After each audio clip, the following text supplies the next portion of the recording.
Cola period पढ़ रहे हैं हम। कोलाज पढ़ रहे हैं। अभी हमने इनका पढ़ा है कोलाज के जो एग्रीकल्चर टेम्पल बना रहे थे कोलाज।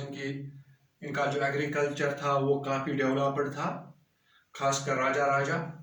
तो इसी यूनिट को और आगे बढ़ाने के लिए हमने कुछ और इम्पॉर्टेंट पॉइंट्स लिखे इसमें। एडमिनिस्ट्रेशन ऑफ कोला एम्पायर, यानी फिर से मैं कहूँगा क्लास 7th का है, क्लास 7th यूनिट 2 है इसका। Kings and kingdom unit 2 kings and kingdom. उसमें पढ़े हमने emergency of new dynasties during 17th century. बहुत सारी डायनास्टियाँ वजूद में आई 17th सेंचुरी में। कुछ डायनास्टियाँ नॉर्थ में आई, कुछ साउथ में आई। तो इसी तरह साउथ की जो इम्पोर्टेंट डायनास्टी है कोला डायनास्टी, उसको हमने बहुत सारे लेक्चरों में पढ़ा है। तो इनका फाइनल जो है हमने इसमें इनकी डेवलपमेंट पढ़ी, एग्रीकल्चर पढ़ा है, इनके टेम्पल्स पढ़े हैं। तो इनकी जो फाइनल जो हम पढ़ने जा रहे थे एडमिनिस्ट्रेशन ऑफ कोला एम्पायर, यानी जो एडमिनिस्ट्रेशन है कोला एम्पायर की ये काफ़ी अच्छी थी। इंपॉर्टेंट पॉइंट्स हम पढ़ेंगे। Settlement of peasants called your become prosperous with the spread of irrigation agriculture.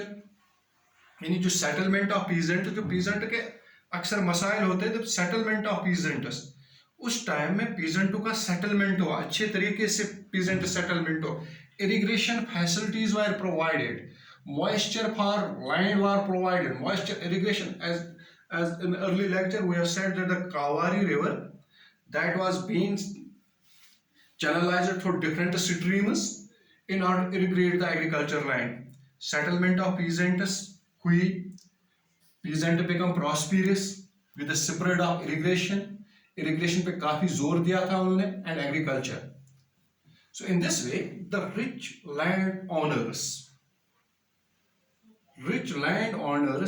handled the important office of the state at the center. Important point is the rich landowners जो बड़े जमींदार थे, land owners थे, वो इनकी की position थी। जो एडमिनिस्ट्रेशन थी, जो कोला एम्पायर था, जो मिनिस्टर्स थे, वो लैंड ओनर्स थे। Because of that, when the ministers were landowners, they know each and everything about the agriculture, about the irrigation, and about how to cultivate the land, how to make the land useful. यानी जब land owners या ministers थे, उनको मालूम है कि land को कैसे कल्टिवेट करना, किस तरीके से, कौन सी फैसिलिटी चाहिए हमें लैंड में, एग्रीकल्चर डेवलप होने में। That is why the Chola empire rich land owners handled the important office of the state at the centre. जो लैंड ओनर थे ये उनकी अच्छी पोजीशन थी स्टेट एडमिनिस्ट्रेशन में, एट द सेंटर यानी मिनिस्ट्री में या कैबिनेट, जिसको आज काउंसिल ऑफ मिनिस्टर्स थी, क्योंकि कोला एम्पायर जो है ना, इनकी एडमिनिस्ट्रेशन तो based on the council of ministers यानी elected members. Grant of land to the Brahmans were looked after by an assembly or sabha for the prominent Brahman landholders. देखो कितना इंपॉर्टेंट पॉइंट है। Grant of land दी जाती थी ब्राह्मणों को, और ब्राह्मण जो बड़े थे लैंड ओनर्स थे वो देखते थे।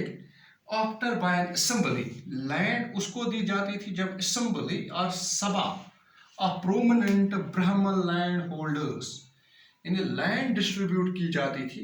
क्योंकि पहले हम पढ़ते थे कि इंडियन में कास्ट सिस्टम था, कि जिसमें हमने पढ़ा है Brahmanas, Kshatriyas, Vaishya, Shudras. The Vaishya class were the peasant. Now the Chola administration and Rajkot administration they distribute the land among the Brahmans. ब्राह्मणों को भी जिम्मेदार बनाया। पहले तो वैश्या क्लास जिम्मेदार था, अब ब्राह्मण जिम्मेदार बन गए। तो इस तरह जो ब्राह्मण का सभा था, जो काउंसिल ऑफ मिनिस्टर्स थी, जो सभा थी, असेंबली थी, वो डिस्ट्रीब्यूट करती थी लैंड अमंग द ब्राह्मण्स। देखो द एडमिनिस्ट्रेशन, फिर से सेटलमेंट ऑफ पीजेंटों की अच्छी हालत थी उस जमाने, प्रॉस्पिरस, क्योंकि इरिगेशन फैसिलिटी, एग्रीकल्चर थे, कैनाल्स थे, चैनल्स थे, डिफरेंट चैनल्स। जो लैंड ओनर्स थे, जिनकी जमीन थी, वो मिनिस्ट्री में बैठे थे, उनको अच्छी नॉलेज थी about the land, how to develop the land, और लैंड डिस्ट्रीब्यूट की जाती थी ब्राह्मण्स में, न कि वैश्याज एंड शूद्रस, न कि अपर क्लास टीचिंग क्लास, उसमें land distribute. In this way the Chola administration is very good administration at the 17th century।